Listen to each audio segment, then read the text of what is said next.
Well, so we met teaching babies music. Yeah, we did.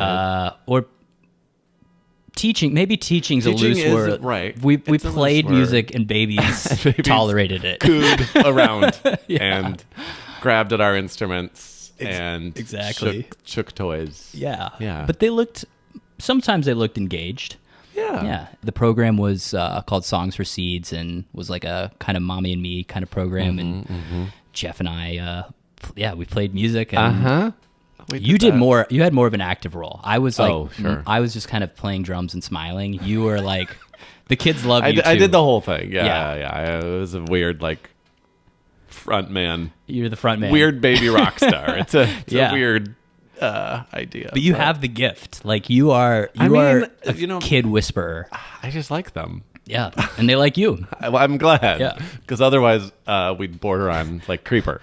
So yes, for sure. I enjoy hanging out with children. Yeah, And now you're teaching preschool. Yeah, so now I teach preschool. I'm mostly with like 3-ish age. That's the sweet spot for me. But like it fluctuates, up and down. I just finished a summer program, which was a larger like age range.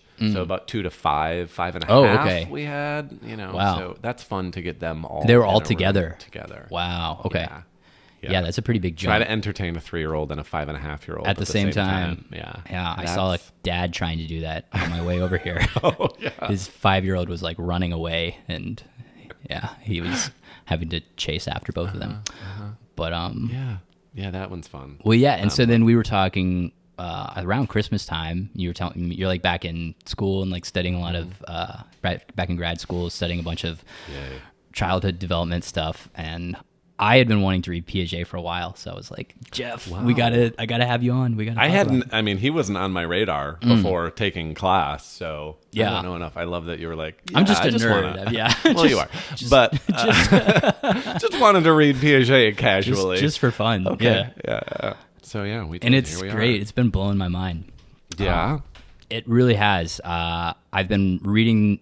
So I read a few things. We were kind of relying pretty heavily on this Piaget primer by Dorothy Singer and Tracey Revenson, which I thought was great. And one of the challenges with Piaget, well, there's a few. He wrote in Swiss. I mean, it's French. Yeah, French. Right. Yeah. But he's Switzerland. From Switzerland, writing in French, and a lot of his stuff either isn't translated or is translated pretty poorly. Not that I've read a lot of it, sure. But and he also didn't really write anything short and like digestible. So we were kind of like, all right, well, how can we tackle this? What's the best way? And we got hold of this book, and I thought it was really put together well and like lots of good examples. A very good primer, as you would say, as it is called. Yeah. Well, cool. So maybe we could start by talking a little bit about like what Piaget was trying to study. Okay. He's a kind of interesting background. Like he was basically a child prodigy. Like he was studying mollusks when he was like 15 or something crazy, and like writing academic papers when he was like fascinating in his teens. And then he went on to, he calls himself a genetic epistemologist, which just kind of the working definition. It's a field of study which combines the study of biological contributions to intelligence with the theoretical study of knowledge. It takes an interdisciplinary approach to the problem of development through the study of psychology, philosophy, logic, mathematics, biology, and physics. Yeah, you can see already that like he doesn't write short things, even just in the definition of what we would call him. Right? Like that was a lot to digest. Yes, it was funny. I was also reading this book. It's called Conversations with Piaget, and it's like some interviews. And in there, he is very clear that he does not want to be called a psychologist. He's like, I am an epistemologist. He wants to study how we think, and that's what's behind it. And the best way he found to do that was through studying children and like how we learn things over time. Yeah, I think that's maybe what's fascinating for me too, is in that idea, like as a quote unquote preschool teacher. Yeah, like I don't feel like a teacher. You think teacher, and I'm not big on education formal education, like academic learning, doesn't do it for me. Yeah. Like, I don't enjoy taking class right now. I'm in the grad school and I don't enjoy that at all. Yeah. I'm just doing it to get to the other side. And, but so with the preschoolers, like, it's not the education or the what we learn, right? I don't as much care the what we learn, but I am fascinated in the how. And I'm fascinated with that process in them and working with them, of like what that looks like, and seeing the wheels work, like seeing the wheels turn for them is what really is something that I'm fascinated with. If they don't learn their letters by the time they've left me, I don't care. Yeah. But if I see Maybe don't say that to the parents. Shh, don't listen. It's kind of true. Yeah, but like, well, you're like Piaget then, because Yeah. he says somewhere else here, like, this was in the Piaget primer. They said he was concerned with how a child thinks, not what. Yeah. So and a lot of his kind of research methods were having these kind of more informal conversations with children, because he was interested in the process of how they were figuring things out, not so much what the answers were, but how they arrived at the answers. Yes, So- those are the things I love. Those are the conversations that I just like immediately think and enjoy. And I feel like sometimes it's a weird place because they're not really even able to articulate that yet. And there's like a little frustration in communication there, but that's when you can have those great conversations of them working through whatever it is they're figuring out, whatever work, problem, toy they are doing, and like, well, why did you put that one there? And when they can tell of any reason, whatever that is, even if it's kind of seeming nonsense to us, like, that is the fascinating thing. Totally. So cool. Totally. Yeah. So we'll eventually get to his stages of development, but before doing that, maybe we can just talk about, in a nutshell, like how a child learns, how he kind of thought about it. So we have these kind of three terms that are very big in like the Piagetian literature, which is adaptation. Okay, word. Piagetian. There we go. That's its own term. Adaptation, assimilation, and accommodation. Right. So I'm just going to read through these, and then we can kind of unpack what they mean and give some examples. So adaptation is the continuous process of using the environment to learn and learning to adjust to changes in the environment. It is a process of adjustment consisting of two complementary processes, assimilation and accommodation. All right, so assimilation is the process of taking in new information and fitting it into a preconceived notion about objects or the world. For example, a baby has developed the notion of grasping or sucking the breast or bottle. She will do the same with any other object placed before her, such as a rattle or puppet. And then accommodation is the process by which an infant learns by changing their conception of the world in order to make sense of the new information, as opposed to applying what they already know onto the new information. So assimilation essentially is, the child sucks the breast and milk comes out. They're used to that. Yeah. They're like, all right, this is how the world works. You suck things and milk comes out. So then they're given a bottle. This would be assimilation. They're given a bottle and they suck the bottle and milk comes out of the bottle. And they're like, oh, wow, okay, so this worked with this first thing, the breast, and now it works with the bottle. So what else does this work on? Yeah. So now you hand the child a rattle and the child sucks on it and it's just like, the hell's going on? Like, where's the milk? Like, so now they're forced, assimilation didn't work in that instance. Now they're forced to accommodate. They're forced to change their model of the world, essentially. And they're like, okay, well, maybe my conception of the world up until this point was just like, you suck things and food comes out. Now it's like, okay, well, you suck certain things and food comes out.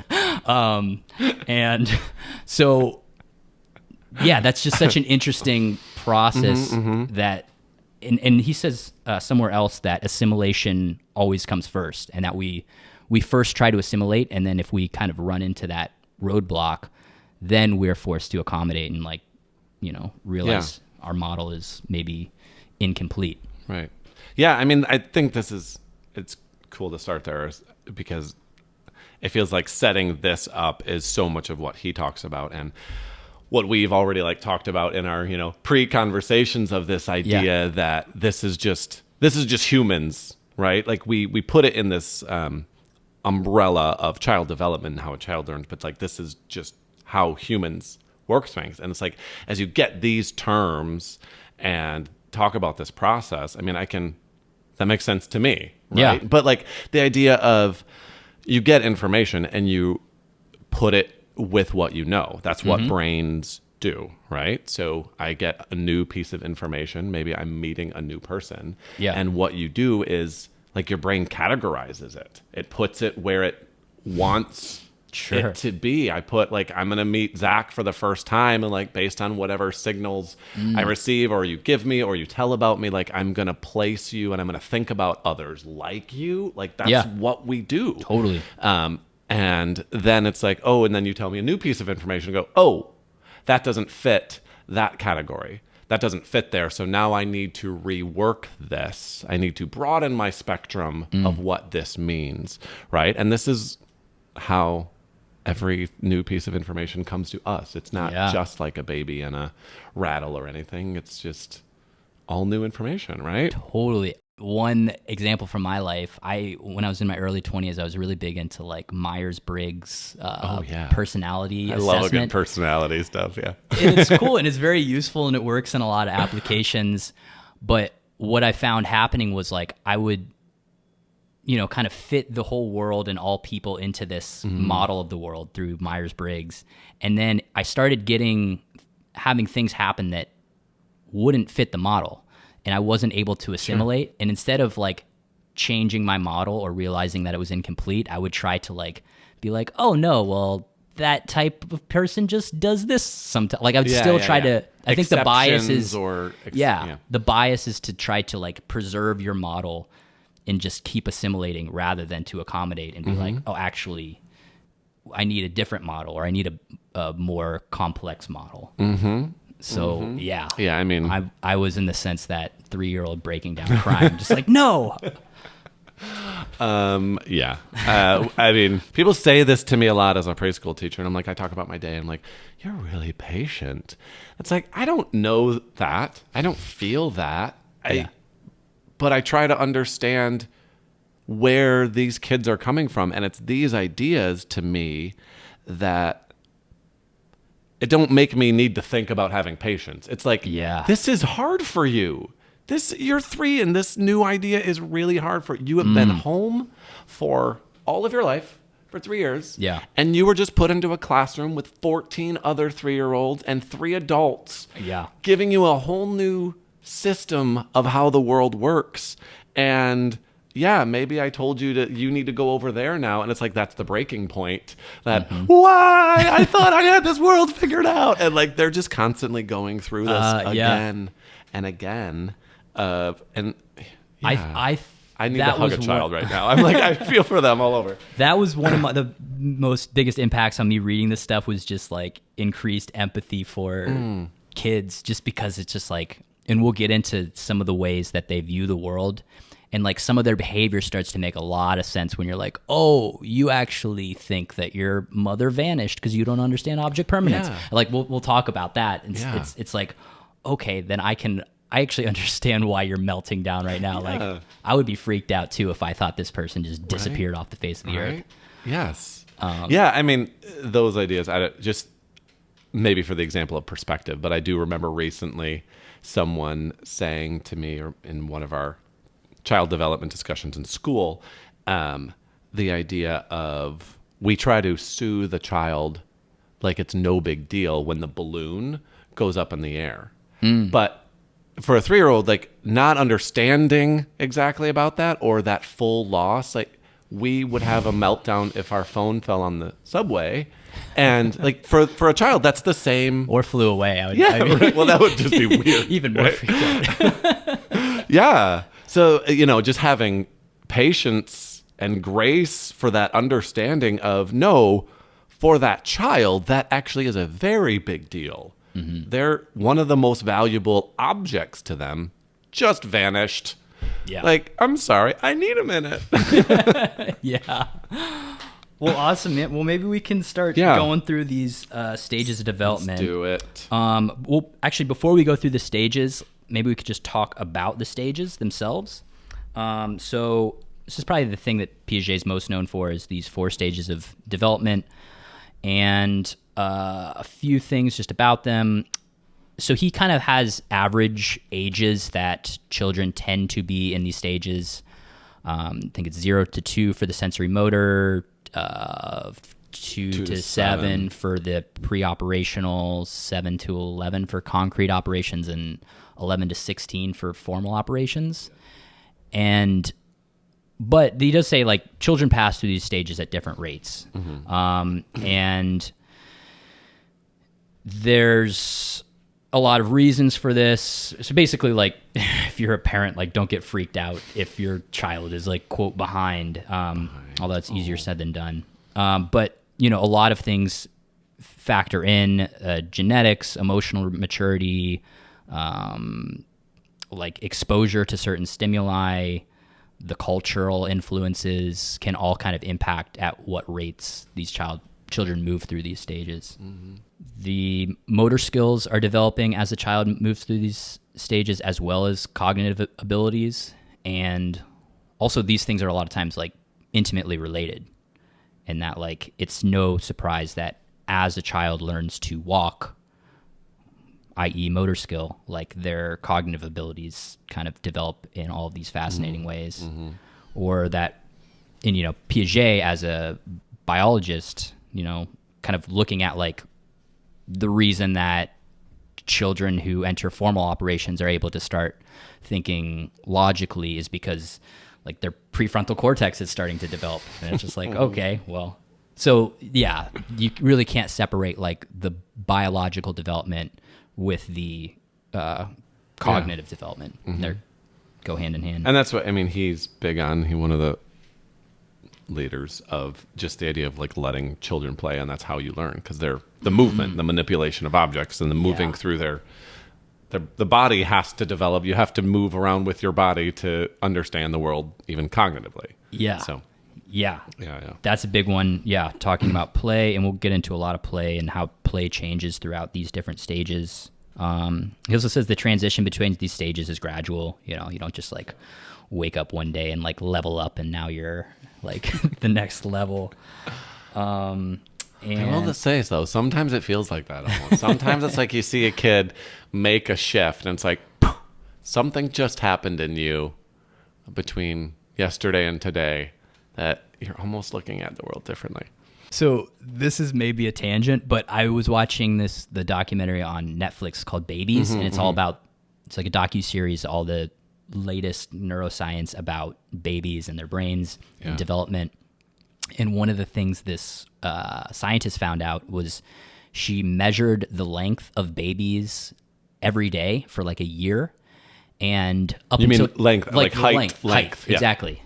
And up until that point, we just kind of believed, like, oh yeah, we just gradually grow, like, a little tiny, like, imperceptible bit at a time, and then, you know, we wake up and we're an inch taller. She actually found that that's not what happens. Children actually will go, like, sometimes up to 20 days without growing at all, and then in a 24-hour window grow, like, 1.5 centimeters overnight. Wow. Which is, like, mind-blowing. That's a lot. Yeah. And that explains kind of, like, the growing pains and stuff. Literal growing pains. Children go through. Yeah. But yeah, this is pure speculation, but I wonder if there's something analogous happening when a child is learning. Like, there could actually be this, like, dormant period followed by, like, extreme growth. But I have no science to back that up. Sure. But I mean, I think that makes sense too in just in a human energy capacity, like what the body is doing and what the whole person is doing. You know, we, as you mentioned, they don't necessarily move through these stages like exactly. There's no exact progression. And parts of them, right, are grow faster or grow sooner, right? Like maybe they're developing more physically at this time and then they're developing emotionally. And so it might seem like one child is quote unquote behind in some way, but they're probably ahead in a different way. But yeah, just thinking about what the body and what the whole person, mind, emotions, body, are able to do. It's like if you're probably like growing an inch overnight. Like, you don't have the space for your brain to maybe develop in the same way in that time. It's like, well, this is cognitive development break time while we're growing physically, or I don't know, just some of those. Well, yeah, we think of it all so linear. Totally. And he does talk about that. Like, you can have a child who is in like the pre-operational stage in terms of their language, and maybe the concrete operation stage in terms of their like math and, you know, like ability with numbers. So they're not all, again, it's not all moving from one thing to the other. And I guess the last thing maybe to say about this before we talk about the actual stages is, I found this really interesting. This is from the Piaget primer. It says, quote, "In his later years, he wrote that psychologists have relied too much on the notion of the stage." And so this kind of goes back to what we were talking about earlier about assimilation and accommodation, is that like Piaget created this model of the world of these stages that children go through. And I guess what he found was the, you know, kind of his followers or people after him kind of became too married to this model of stages. And he was just like, guys, no, like the stages are just there to kind of help us, but like, don't fall in love with the model. It's a guide. It's a guide, but it has restrictions like any other tool. That's a big deal. I mean, to also say that on your own system, right? Yeah. Like, to have come through that, and like, here's this whole system I've created. Also, like, chill out about it. Relax. Yeah. Well, so let's dig in. All right. So sensory motor stage. This is the first stage. Again, this is birth to 2 years old, usually. I think in order to understand kind of how the child is thinking at this age, we kind of have to understand egocentrism a little bit. So solid. The definition is the interpretation of all events in terms of one's own subjective experience, a lack of awareness that there are points of view different from one's own. What adults did you just think about there? Yeah, right. So the child the child is born into egocentrism. The child sees himself as the center of the universe, with everything revolving around him and occurring solely for his pleasure. And I think at another point, egocentrism does not mean selfishness. No, it's just that they literally lack of perspective. Yeah, they literally can't understand that their subjective experience is not the only reality. Yeah. I mean, that's, again, it's, we can go seriously existential with this one, but yeah. I mean, but that's, some people don't really fully grow out of that. I think that is, you know, it's a philosophy of life that we think through. It is, for anyone, it is impossible to understand the world from really fully from another perspective, right? Yeah. I mean, that's why human relationships are wild, because that's kind of the point. I'm trying to understand really how you're seeing the world. I'm trying to get your viewpoint. And it's, with kids, it's fascinating in that, I guess I'll go back just to the idea of the patience with it. It's like we all have to start somewhere. We have to start there. And I think a lot of what the work that I get to do with kids, I tend to be part of their first real socialization, right? I mean, most kids have had play dates and they're at the park, but like a new community and environment, and that this idea of egocentrism is what we tend to be constantly working with kids on is, yes, you wanted to play with that block, but you are now in a situation where someone else is here, and so you can't just react the way you want to because it affects somebody else, right? And it's like, it's one of the things that we kind of want to move them through really fast. Just get this. Other people in the world exist, right? Just get this idea. And you're not. Like, it'll take a long time to get us. None of us are fully there. Yeah. But. Well, and it's interesting because this can happen where kids literally can't put themselves in somebody else's shoes, or figuratively. So Piaget did an experiment where they had a child looking at a object, like I forget what it was. Let's say it's an elephant. A child looking at the front of an elephant, and then a doll was behind the elephant. And they would have the child draw what they thought the doll was seeing, and the child would draw what they were seeing, even though the doll was, facing the back of the elephant. Mm-hmm. And then they would have the child switch places with the doll, and then again, the child drew what they're seeing. So they literally think that other people are seeing, feeling, thinking exactly what they are. And then this also comes with like perspectives. Like there was one example where it's like the child can't understand that, she thinks that her room looks great and her mom thinks that her room is a mess. Like it's like her belief is just the taken, like, oh, everybody thinks this. Yeah. Because I think it. Of course. Yeah. Yeah. I mean, and that's again, that's like going to hurt your brain to understand that it's not the case. I mean, I think of that. I'm imagining my classroom now of just the conversations. We try to have very personal type conversations with a kid so they can understand, even just me, this person across from them, where do you live? And they all tell me New York City. And I'm like, I live in New York City too. Okay. And they're fine with that. Yeah. But then it's like, I live on a place called Roosevelt Island. And their world consists of just, for most of them, I work downtown. So it's like just that. And they'll say to me, but I live in New York City. And it's just this view of like, it has to be my New York City, right? It's only my perspective of this city. I said, no, I live in New York City, but I'm like, takes me 40 minutes on the train. And it just, this idea is like, no, I can't compute with that right now. I don't know what you're talking about. Come see me when I'm in my concrete operation stage. Yeah. I enjoy those conversations, but it's like, that stuff is very interesting to see it's just that egocentrism of I cannot perceive the world. I can't even theoretically put myself in your shoes, right? Yeah. You live here. They ask me when they talk about their things, their mommy, their daddy, brothers, dogs.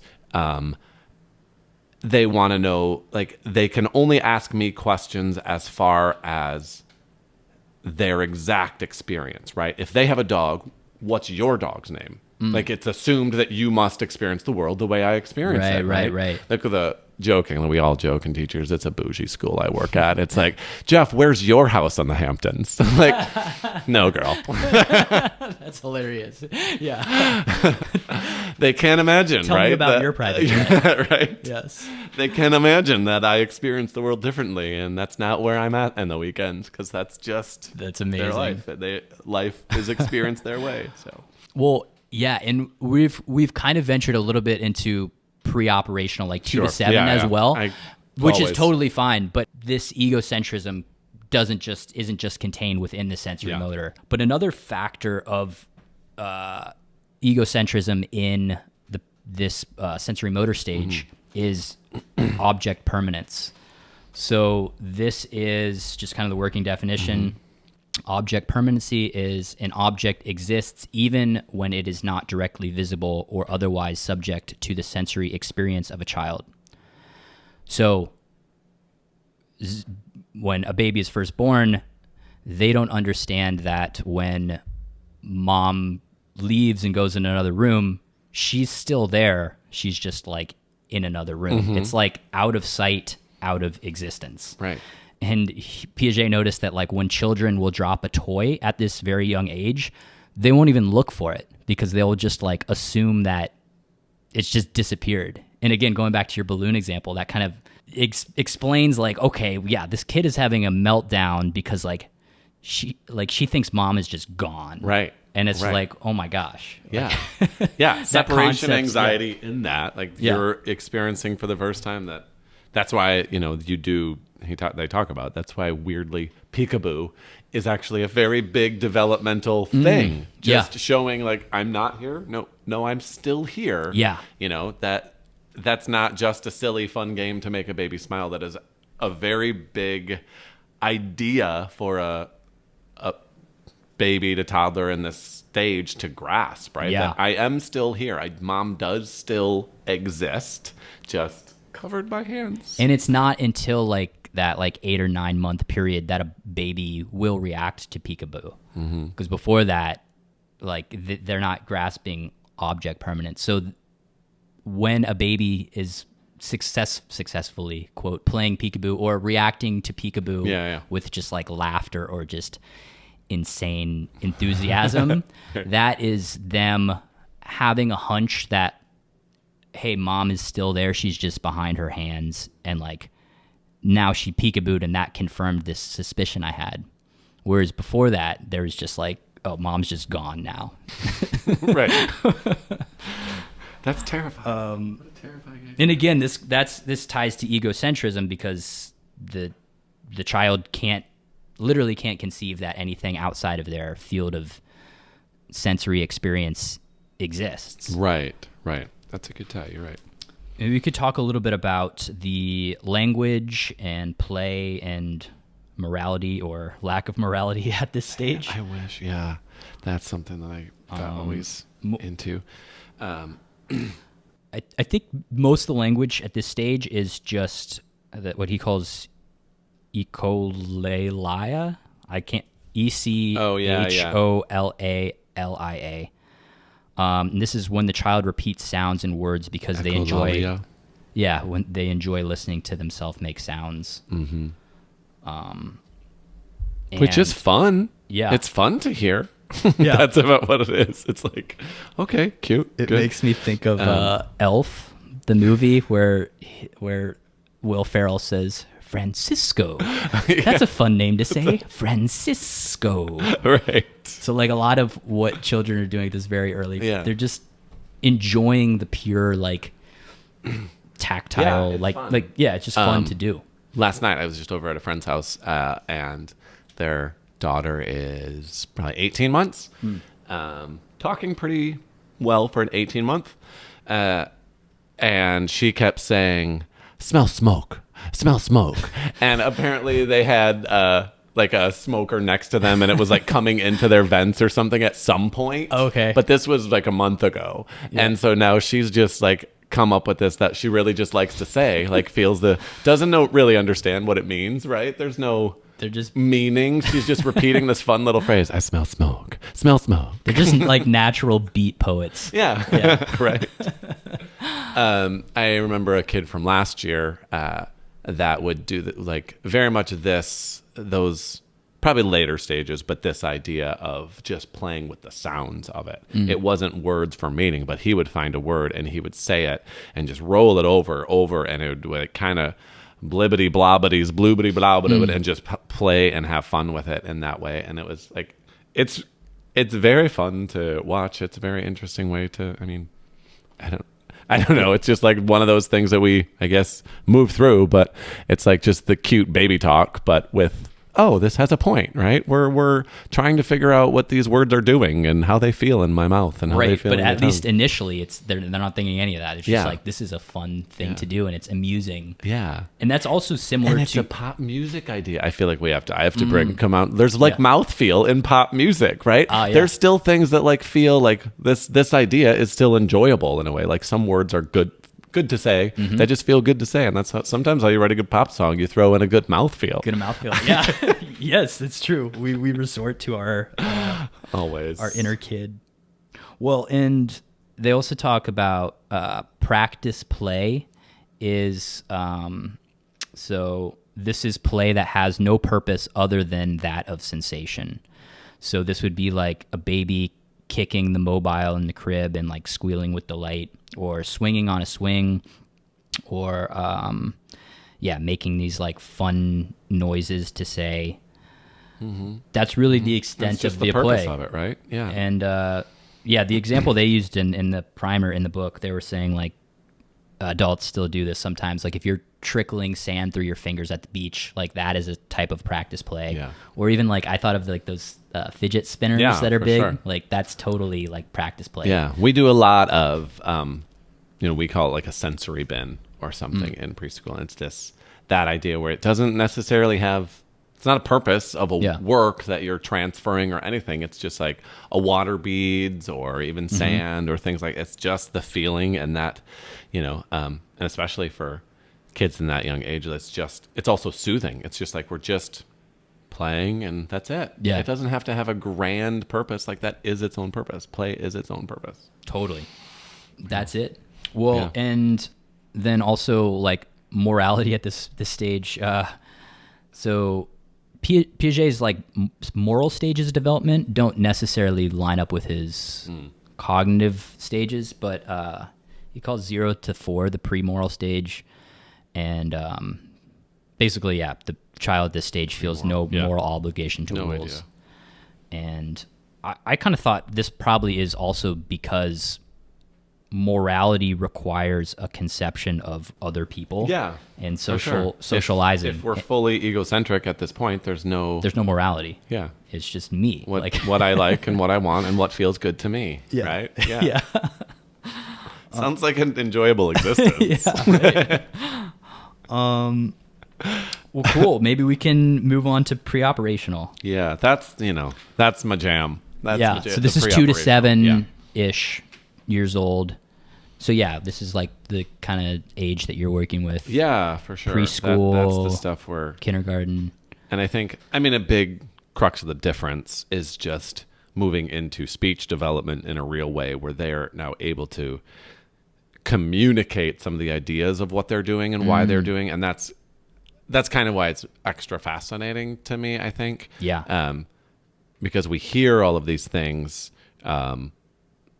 and we hear their reasons why, which to us might seem like total nonsense. Like, why are you doing this thing? Or we hear their logic around how the world works. They're able to start articulating these ideas that they've started to develop. And as we go back to these schema, you get to hear what they have thought of. Well, why does it do that? How does a train work?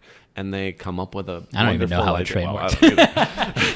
But they'll come up with an idea probably. They'll still give an answer. And they'll tell you, and it'll be incredible, and it'll be great. And it's like there's something in there I didn't write down, but like it's kind of nonsense, but there is some like reason for it. There's something that they have found or observed, and well, that must be why, right? Yeah. The train works because I got in it. It might be it. It doesn't really make sense from our point of view, how that train's running, but like, because I got in it, the train works. And that's the idea. That's right. So this is from the primer, quote, the preschooler is constantly questioning, investigating new things. The child knows the world only from her own experience. If she can't find an explanation for something, she'll make one up. The magic rituals children believe in, getting a wishbone out of the chicken, not stepping on the sidewalk cracks, are attempts to control a world which doesn't make very much sense.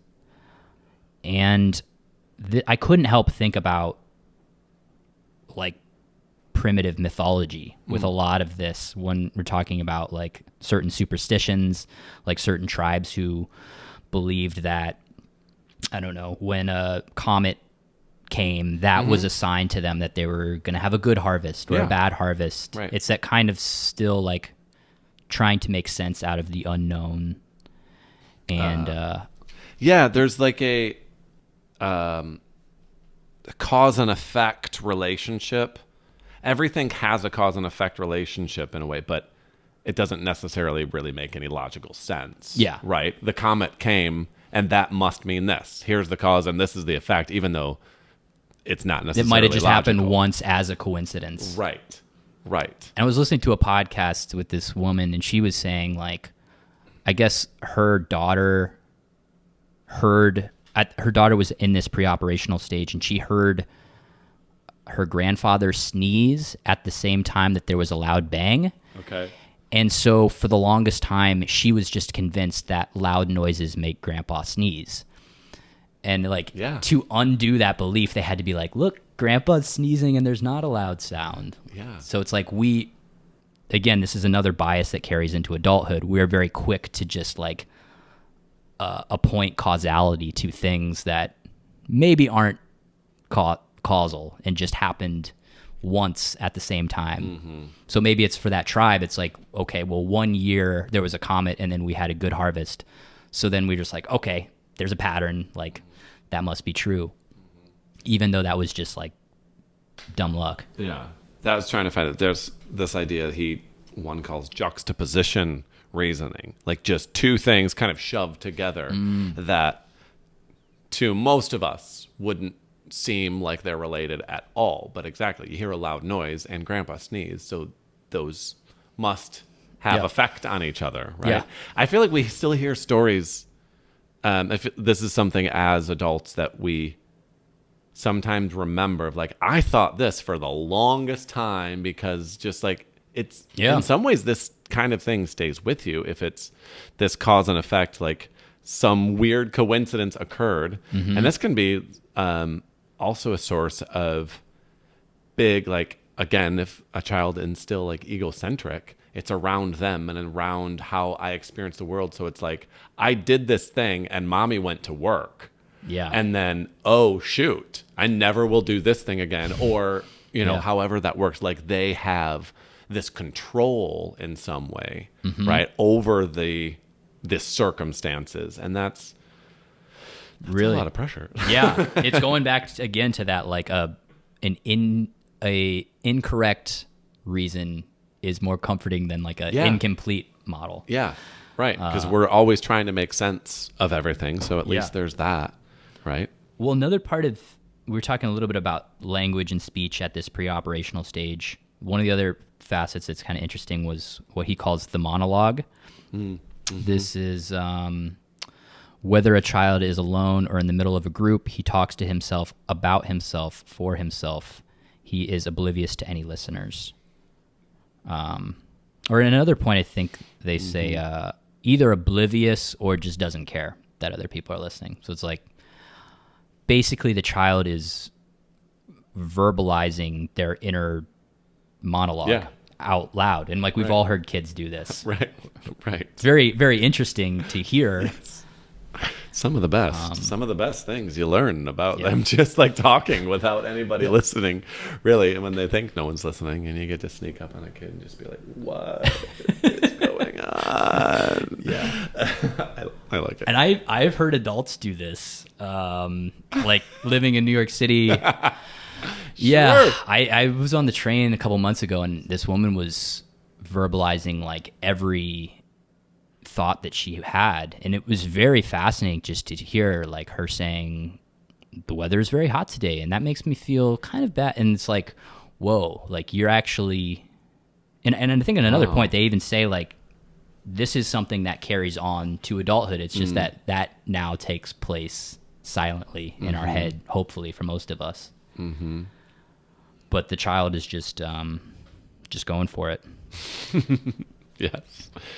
And I have to think it's helping them think through certain things. Sure, right? Like in a sense, like an external processing, right? We're just kind of working it. And it goes with all of these other things that we are talking about. Like there's some of it that's just, well, now they've developed these skills and it just feels good to talk too. So I'm just kind of saying this aloud, and maybe does it have more meaning when I say it out loud, or does it have more of an effect now that I say it aloud? And just like, it's all this experimentation too. So I say it, and well, I don't know, and here I am, and maybe this is how we deal with the world. I see people talking all the time, so I guess I'm just going to still stay talking and like.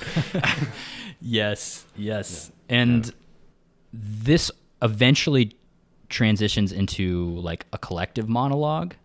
I might be getting ahead. This might be more concrete operations stage, where two or more children are talking together. None of them is listening to or responding to the other. So often the children are playing alongside one another. They're both kind of talking, having this kind of like monologue, more or less together, and even sometimes about the same subject, but it's not quite like coherent back and forth communication yet. Right. And I thought of Seinfeld. This is one thing that happens in Seinfeld where, George will be like, I just don't know what I'm going to do about my boss. What am I going to do about my boss? And Elaine will respond with like, can you believe that guy said that thing to me? Do you believe he said it? And then George will be like, I mean, my boss is getting back from vacation tomorrow. So they're like communicating, Yes. but not really communicating. I have this very vivid memory of being in a car with, I think it was my grandpa and like some other man around his age, like pretty, at that time they were probably like 75. Okay. And just this very exact thing where it was almost toddler-esque of these two older men having this conversation with their friend. Yeah. But it was like he was talking about golf and he would wait for the person to respond, but the person responding was talking about his wife. And they would just like have this one-liner back and forth conversation. It was like exactly this kind of thing. So yeah, it's an interesting intermediary stage where, the child is starting to converse, but still not quite. And there's a kind of analogous thing happening with play at this stage too. And I think like parallel play, where the child is like, we use like a sandbox. There's multiple kids in the sandbox, and they're all playing next to each other, but very much having their own experience playing. And they enjoy each other's company, but they're not really like playing with each other as much as like next to each other. This is a lot of what like we experience and kind of work with and watch, kind of like report on, if you will, for what obvious stages of development with the kids that we see, is that usually they come in right around the 3-year mark, and it's this, they're fascinated with the idea of other kids now, and so I have this environment, and I want to play with you, but they're not doing anything really together. They're just next to each other, also playing with blocks, and you watch it, and that's the development that we kind of get to see as that takes place through time, and then it becomes, oh, but I want that block, and for a while, it's fully still in this early stage where you can't even comprehend, but I want that block, so I must have it. Yeah. And they can't work on anything. They can't play together. It's just a parallel play. Well, now I take what I want, and then obviously we get drama. So we get to watch that. Okay, well, now how do we think through there is a person next to you? Should you ask for that? Or Right. But that parallel play, we get to see that it's a while of and them talking to themselves while they're doing it, and you see all of this kind of play out.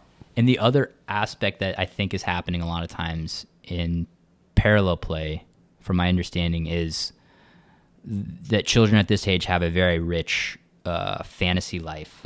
So it might be that like I'm in the sandbox and like I'm in a spaceship going around, and like the kid next to me is like in his own fantasy of like I'm chasing a dinosaur or whatever, and like this is happening next to each other, but they're very much still having their own fantasies side by side.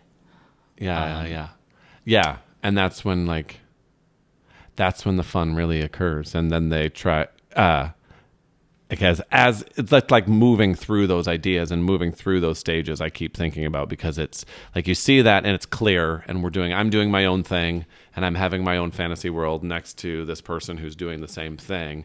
But we do that for a few times, and we start to integrate a little bit, but it's so clunky, figuring out what that is to try to move on from this idea. And it's frustrating because I'm a dinosaur. No, I'm a lion. Well, those don't exist that can't exist in my world. And then what do you do? And then they're mad at each other. So he calls this symbolic play. So play that distorts reality and implies representation of an absent object. So this would be like a kid pretending that a cardboard box is a car, or that a broom is a wild horse.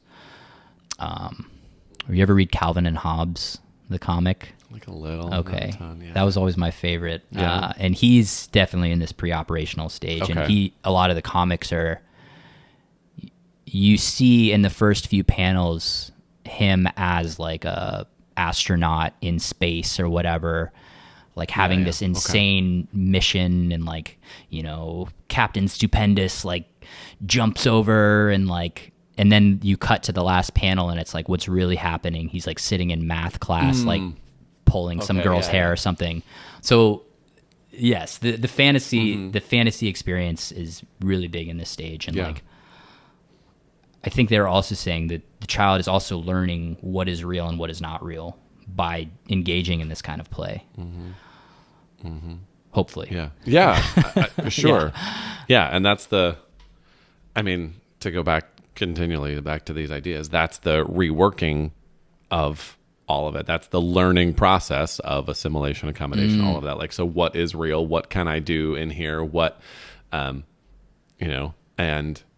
mix that with the fun things of socialization in the midst of it and your ideas of what's happening. And it's a lot. Like, that's a lot for a kid, right? That's a lot to work through and figure out what is real. What is real? What is what not? Is real? Here we are. It's fully existential now. It is. Well, especially we start getting into some of these other terms like animism and artificialism. So animism is the attribution of life to inanimate objects, which is very common at this stage. So like believing that the teddy bear is real or has, it's like Winnie the Pooh. Yeah. Why that appeals to kids so much. They love this idea of attributing human-like qualities to inanimate objects. I always remember, this might be a little stretch for this, but it's that kind of the idea. I always remember as a kid, if I'm remembering it as vividly, it's probably a little bit older, 6 or so. But anything I was working with or playing with, I always had to be fair to my toys. Like, and it was, to me, it's like kind of a version of this idea of as though they had feelings. Like, my toys cared that I played with this one. Well, now I have to take a break so that I can be fair to this one over here. Or if they're playing a game in Fantasyland, like, this one needs to win just as many times as this one. Like, I don't know. You had consideration for your imaginary friends. I did. I absolutely did. You weren't a very egocentric child. Maybe not. But giving them, but definitely that idea of like giving them feelings and some like human qualities. I don't know. Well, yeah. And I think they didn't talk about this a ton in the Piaget primer, but there is a discussion around this idea of free play nowadays, which free play is basically just like sending your kid out into the yard with just like themselves and just like have fun for the next couple of hours. That is kind of disappearing nowadays, that like parents want to pack their kids' schedule full of like, all right, you have dance practice and then you go right from dance practice to gymnastics and then this. And especially at this pre-operational stage, like the kid needs a lot of time to just sit in the driveway like with a box and just like have their own fantasy world, because they're learning all of these things that it's not like nothing's happening when they're having this kind of free play. I mean, this is kind of the thing that I have in a gentle argument, I will say, with parents, just because of expectation of what a child should be doing, right? And so many parents, we're talking bougie areas of New York City. There are high expectations on these kids. And some of them, absolutely, like you're saying, they're going to leave my half-day program to go to their swim class, to go to their tennis class, to go to their chess class, like to the next thing, to the next thing, to the next thing. Got to get into Yale. And, right? Gotta absolutely. Start them young, And, there needs to be more, just let them be for a while. Why are we so concerned? I mean, I guess that is the answer in some ways, right? Get them into Yale. But why are we so concerned about pushing them so hard in this way? Where is my child? Is my child advanced in this? Let them free play and figure it out. I think we even fall into this. Like, I felt that sometimes even in my school program of always giving them some sort of structure, where at this age, like a 3-year-old, they need less of that. They need a space to be safe and play and to just figure out their world. And I'm going to be there to answer any questions you have and to make sure that you don't hurt yourself too bad. Some hurting yourself is fine. Like, we got to learn. But Yeah, I don't know. I think I've been. It's coming back as I read some of this and as we talk about like the stages. But that's been kind of an idea for me a lot of. Yeah, just letting a child, let them be, let them do, let them. And I think Piaget would back that up. Yeah. I mean, he's not here to speak for himself, but I from what I understand, it sounds like he's very big on play, and that term free play wasn't really around then, but I think a lot of this symbolic play is pretty much the same thing. Mm-hmm. Maybe before we can hit concrete operations, we can just talk a little bit about morality in this pre-operational.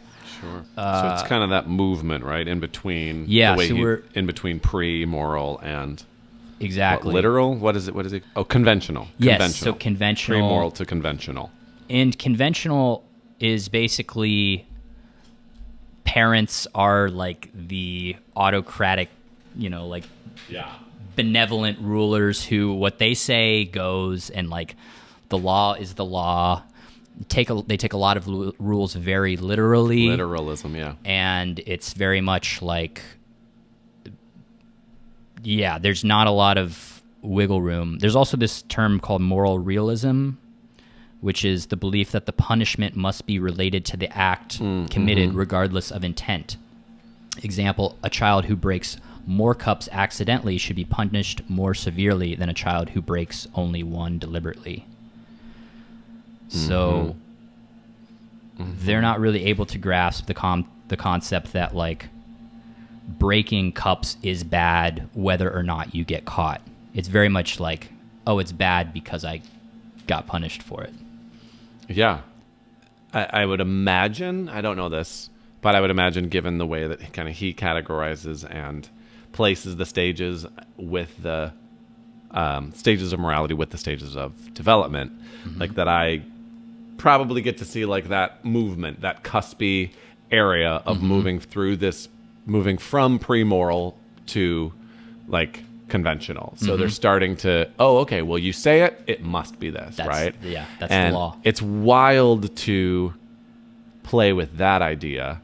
Again, back to like blowing a child's mind of they've developed this schema, maybe now a moral schema.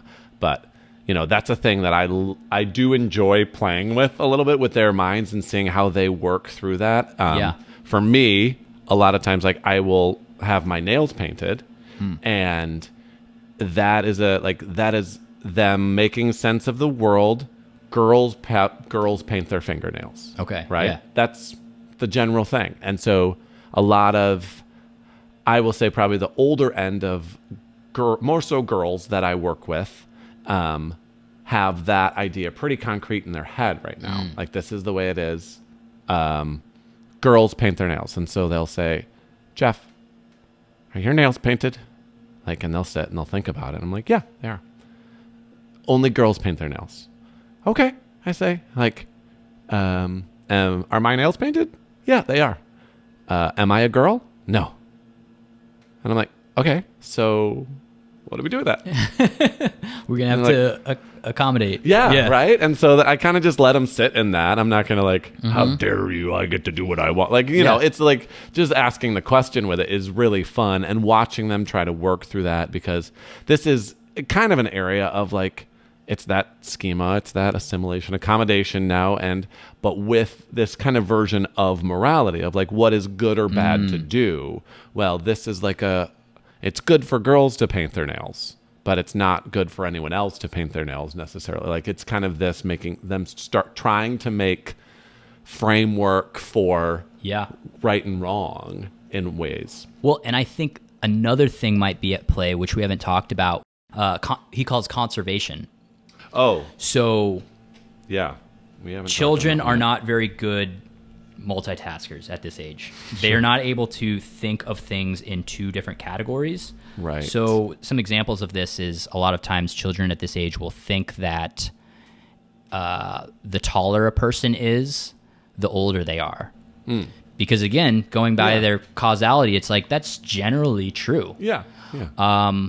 but they are only able to see one of those things at the same time. So I'm wondering if that might also be what's happening with like, every time I've seen somebody with nails painted, it's a girl. Like we can't, absolutely. Like they can't break those two categories apart and see like man and nails painted. Like, wait, what? Right. Those categories don't go together. So what do I, they're not able to change that idea. And it's not until the next stage, the concrete operation stage, where a child is able to see these categories existing. And one of the examples they used in the Piaget primer book, which I thought was great, was they show children like 50 wooden beads, and a quarter of the wooden beads are painted white and the rest are left brown. And they ask the child, are there more white beads or brown beads? And the child will say, more brown beads. I'm like, okay, good. What about, are there more wooden beads or white beads? And the child, that like blows their brain apart because they're not able to understand that a bead can be both wooden things and brown, or wooden and white. So that's, or I guess another example would be like apples and oranges are different. They're different kinds of fruit, but they're also the same in that they are both part of the same larger category belonging to fruits. Right. Like this type of thing doesn't really set in until concrete operations. Yeah, sure. Yeah, this is the fun stuff of, like, I think about it. The fruits is a great example because we play with this idea all the like snack time is a big thing of like same. I have apples, you have apples. But you're right, many of them, a sliced apple, like for example, like and seeing an apple and a whole apple, like that, I don't have the same snack as you. I have a sliced apple, you have a whole apple, like that's not the same thing. But they might be able to do something that's totally different in a way of like, I have the same snack as you because I have carrots and you have oranges and they're both orange, but like we can only do one thing one with at them, a right? time. I can't do both of them. And so some children will do that differently. Some of them will see this kind of category and put it in there and be like, yes, it's apples. I can live in that world. But like some will only think in color. And I have the same snack as you. I'm like, oh, no, not even close. Yeah. Oranges, carrots, real different here. But, The other way I think, because I think this will lead into when we get into concrete operations, because this is a big part of concrete operations, is developing conservation. The other example that's great is when you show a child who is pre-operational, like two glasses that are both filled they're the same glass and they're both filled with the same amount of orange juice. And then you pour one of them into a glass that is tall and narrow. And then you ask them, all right, which one has more orange juice? The pre-operational child will say, oh, it's the taller one. And it's not until concrete operations that they're like, oh, they're actually still the same. It's just that they're in different containers now. Because again, they equate, height to how much orange juice. Yeah. And there's a fixation, I think, in that age of like superlative, like, and so it's always looking like it's always better, bigger, best, like, right? The biggest is best, like the tallest is best, or whatever it is. It's like that superlative, like it. Yeah. So I think of that as they're like seeing the two glasses. Well, which one do you want? They will always choose this one. It's taller, even though it's this exactly the same. Like this is the best. This is the most, and like. And we again another thing in adulthood, like marketers still do that. You look at like the way that food is often advertised. It's like they give you that like large bag of Doritos that's actually only filled like halfway, but we think like, well, I'm getting this huge bag, but it's like actually no, it's only half full or whatever. Yeah, and we're into the concrete operation stage at this point. So 7 to 11 years old. Conservation's a big thing. Being able to classify objects. Children start to abandon the animism and artificialism, and kind of have a more logical worldview. Still not 100%. And then socialization is also a big one in this stage. Like language starts to become a lot more socialized, and play also becomes more socialized, and cooperation. You want to maybe talk about language a little bit in concrete operations? Yeah. This is where it starts making a little bit of sense, right? Which just feels to me like it's less fun, but I have... oh, yeah. You got something? Pulling up. No, go ahead. Oh, okay. Start there. So this is from the Piaget primer. Quote, "The speech of 6 or 7-year-olds is still very egocentric. Conversations are often one-sided, but there is a noticeable change. The child now pays attention to the speaker and responds to what has been said. There is an exchange of information, a conversation." A conversation. And actual. Yeah, so there's actually a dialogue happening.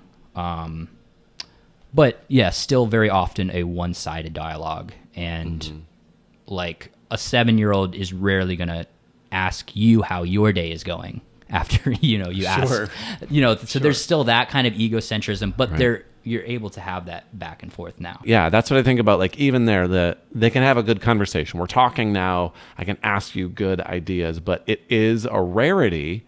And I always feel like the most pleasant of rarities when you meet that 8-year-old who asks a genuine question, who is able to actually come back to you and, oh yeah, how was yours? You went, how was your trip that you took?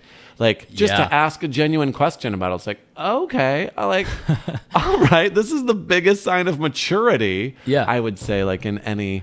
But and I agree. It's funny because I teach drum lessons, and I had a kid who he was 7 or 8 when I started, and now he's 12. Okay. So I've kind of seen him pass. I've seen him pass from this concrete operations to the formal operations, which is the final stage we'll get to. And, I'd always ask him every week, hey, how was your week? You have a good week? And he'd talk about himself. And I remember maybe around 11 years old, the first time he was just how was your week? And I was baffled. I was just good. Thanks for asking. Kind of congratulating him for making that jump into oh, this other person had a week as well. Right. And you also experienced the world. Yeah, I also experienced the world. So yeah, that was that sign. But I think it's important to kind of go back to what we were saying before about egocentrism, and that it's not the kid is bad or selfish at this stage for not asking about how the other person feels. Again, they just can't conceptualize quite yet that the other person's reality also exists. Well, maybe we can talk about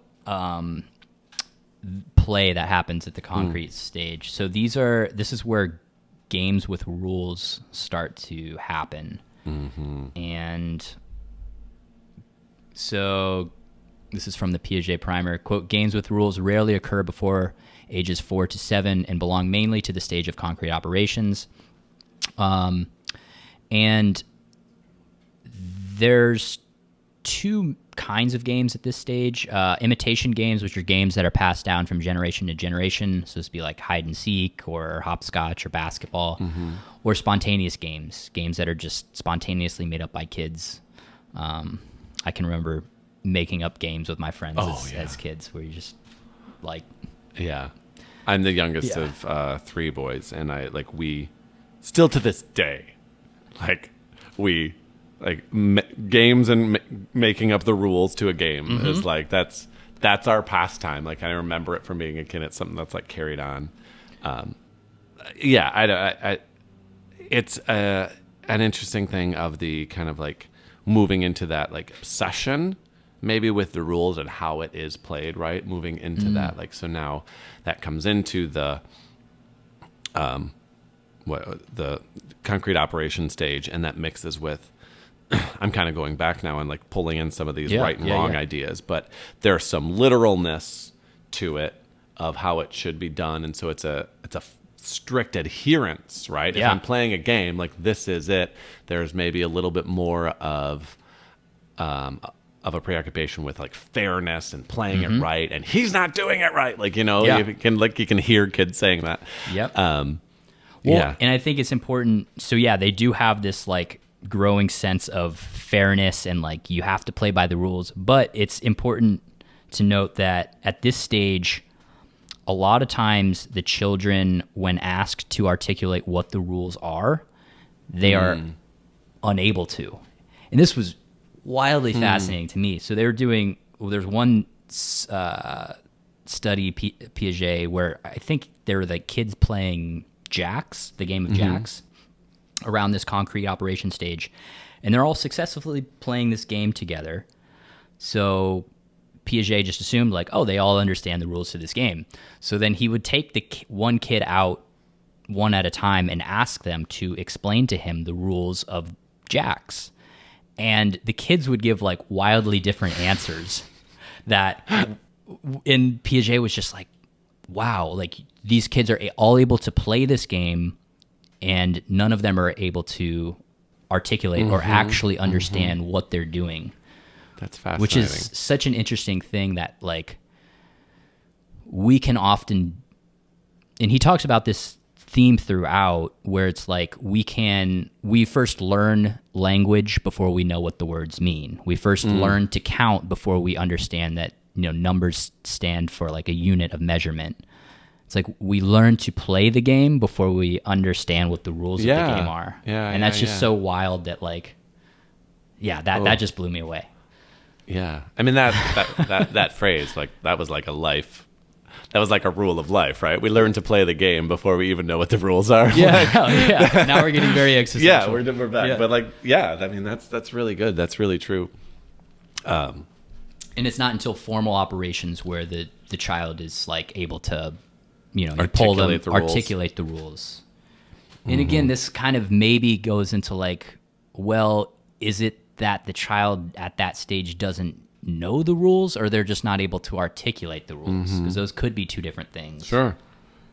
I wonder that too. Like I'm kind of reading back at some of this, just wondering like that. And like, how many musicians do you know who are like incredible and are just virtuosic in their musicianship, and then you ask them to like explain what they did and like how they're so good, and their answer is just like incoherent. Sure. You're just like, wait, what? Like, right. You have no idea what you're doing. Right. Or you're just terrible at articulating it. Like a lot of times the best performers are just horrible teachers. True. I love the idea though, kind of looking through some of the play and the games. I think specifically as we're here, like games with rules and what the things kind of teach.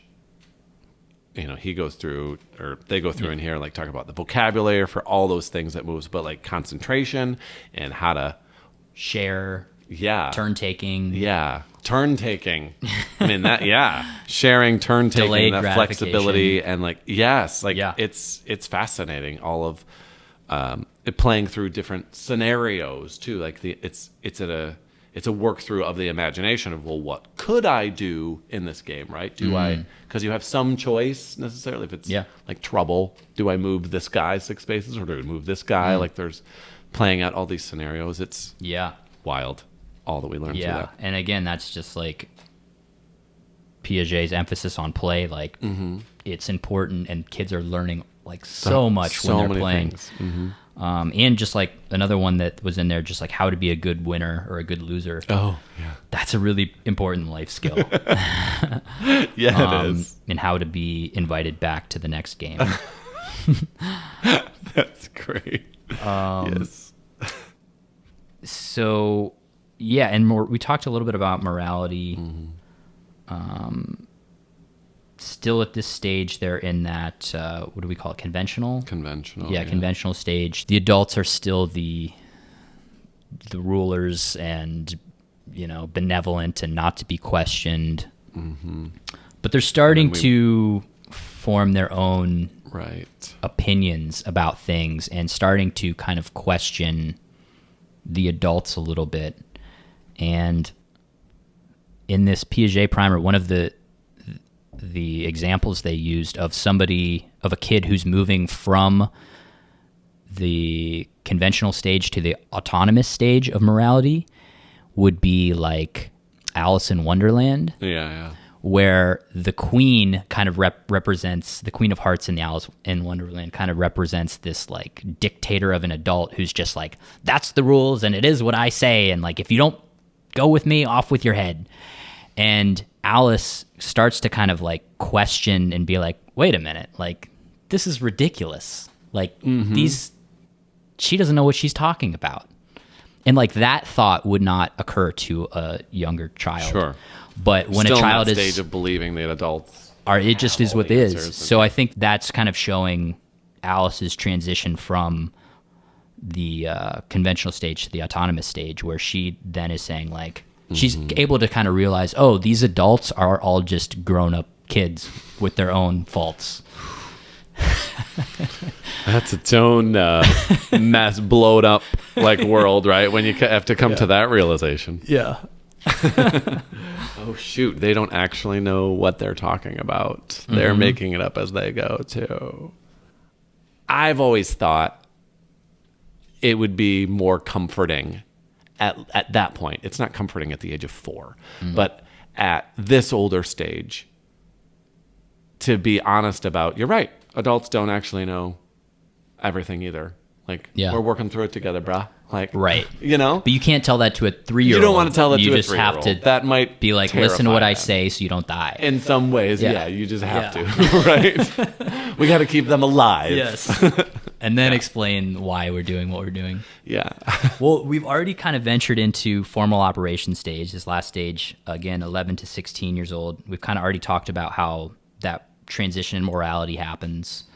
And the other just big feature of formal operations is really where abstract thought comes online, being able to think of hypotheticals, using deductive reasoning, looking at problems from different points of view, and like understanding metaphor, also being able to understand the future. Which are all pretty... Who understands the future? important. The concept of the future. And again, a lot of this is linked to biology as well. You know, like our prefrontal cortex is developing, allowing us to do a lot of this abstract thinking. And one of the critiques I heard of Piaget when I was kind of doing some research was people saying this maybe is not a stage of development that all people go through, and that like abstract thinking, like there are a percentage of adults that just are always going to either struggle with or be poor at abstract thinking. And I've read that elsewhere too, like, you know, percentage of people like don't understand metaphor and like figures of speech. So I don't know that I realized that. Yeah, because that's how egocentric I am. Yeah, so I think that might be something to keep in mind with this, and then, but yeah, this is a big part of the formal operation stage is thinking logically, abstract thought, and the kids before this stage tend to be very literal. Again, like you know, if it's like, be a doll and help me clean up this room, they're like, wait a minute, how can I be a doll if I'm me? Or like, just being able to explain that turn of phrase, it's like you have to be able to think abstractly. That is a fun thing, to get caught in like an expression, right? With a child at a literal stage of language. Like you get caught in an expression, like you say something that we just say as a matter of expression, like you're saying, like be a doll. And it's like, what? That's gonna be a problem. Do you want me to be still? And like, I don't know. You told me to be a doll. Yeah. Oh, and then you're like, okay, yeah, I've realized. Let's rework my language. You're always having to think through the language again. It also made me, like, when I'm teaching drum lessons, I use a lot of metaphor and analogy, and it made me realize that like a lot of that's probably not helpful for kids that are before formal operations. So they're probably just like, all right, Just first kinda you over wanted their me to head. play Yeah. drums, and now you want me to play basketball? Like, what? Right. Because that was one of the ways I taught kids how to rebound the stick. It's like, oh, it's like you're dribbling a basketball. And yeah, I could see how that would be like just too much for Sure. a young kid. Sure. Just like, yeah. what's I going on? can't make that, but I'm Yeah. playing drums. But I'm playing drums. I'm not playing basketball. What are you suggesting? Right. Um, yeah. And we already kind of talked about language at the formal operations as well. Yeah. Speech is less egocentric. They're starting to ask, how was your week? Able to use metaphor, analogy. And then also they're able to give like genuine arguments, which this is disagreement, which is justified with logical fact or a causal explanation. So they're actually be able to like, we should play my game because we played your game last time and it's only fair. Right. Logical Whatever. argument. Yeah, logical Yeah, argument. Sure. Yeah. Yeah. So it's kind of, it's like a little less, it's just, there's a little less to say because it's like, like now we've kind of like Makes gotten sense. there in a way. Like, Yeah. now we're at things where most Yeah. of us kind of understand Well, how that. going off that, Piaget also believed that that's the last stage. Like Yeah. adults remain at that stage and just accumulate more information. But it's not like there's any more like, dramatic changes in how they we're learn. thinking and Right. learn. Yeah, it's just that you're just accumulating more information. Right. Yeah, I think that's good to kind of like at the last stage, like remind, because it's like there are obviously things that we are learning all the way, the what of what we are learning. But again, what he was focused on and what these stages are is how that information, how they are learning that. And that's what the stage looks like, right? And so now the last stage we moved into, well, probably how you know to learn. That's kind of where we are now, right? Like we're learning more stuff. We're learning more what's, but the how is, how It's how there. you learn. Like, Yeah, and I'm super curious to learn more about like, because there's a lot of other thinkers who study development, and we can even talk about people who talk about spiritual development and how like that's its own journey, and that like you're talking about like in Buddhism the different stages that people move through. So it's like Piaget kind of just like, all right, I've done enough. I've brought you to 16. Like I'll leave it to the gurus to talk about how the adult then develops further, right? Both emotionally, cognitively, spiritually. That would be, I would enjoy some of that idea of like taking, kind of piggybacking off of some of the ideas, but like in a different realm, like you're saying, right? Like a spiritual development. It's like, I would wonder if there are similar ways, perhaps similar hows to how we learn these things, or how we, it's hard to say like learn with spiritual development, but I don't know, whatever term there is, how we get that information or how we experience it. That would be an interesting thing. It feels very spiral dynamic-y to me at this point. Well, I was thinking also like, it's wild. Like we're talking about when the baby's first born, they view themselves as, they don't view themselves as being separate from the world. It's just like, I don't get this conception that like mom is this other thing. It's just, I am one with the universe. And then this kind of sense of self as being other, separate, starts to form. And then what's interesting is like some of the more quote advanced stages of spiritual development bring us back to this oneness. So that's kind of a mind blow moment as well. Which is interesting that there's kind of that cyclical thing happening. Although I don't know that the kind of enlightened yogis would call that egocentrism. It's maybe like they kind of almost explain it as like a lack of ego, but they do. The later stage. The later of it, stage. You mean. Yes. But they do describe it as a similar, like the language around being not separate from other, not separate from your surroundings. That language is similar.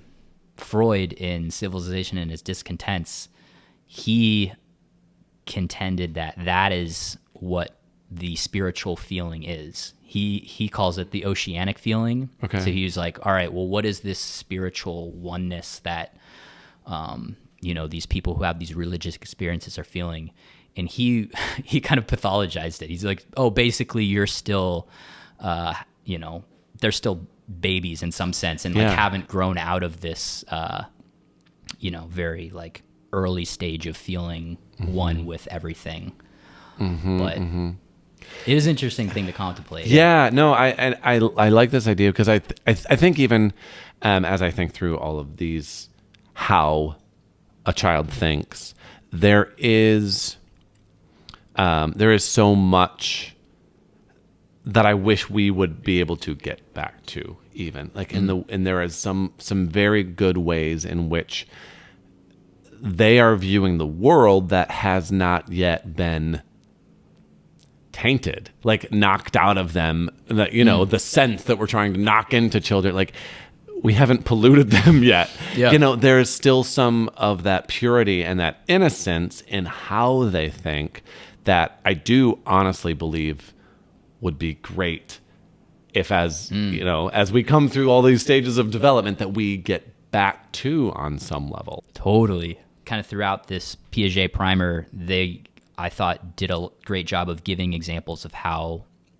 different elements are still present in adulthood. That like, oh, actually, as adults, we still engage in practice play by running sand through our fingers. We still engage in symbolic play by daydreaming or like, writing a fantasy novel.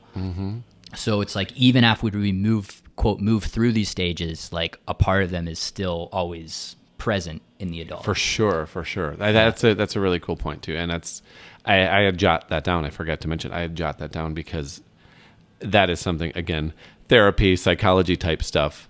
Always hear the idea of like, they're in the room with you. Like all of these pieces of you are still present. Right. Yeah. And that's something that I think of, like all of these pieces of us. It's not like we're one and done. I've moved through that stage. Yeah. I don't do any of that anymore. Like all of that in some way is still a part of us. I am every age I have ever been. Yeah. Yes.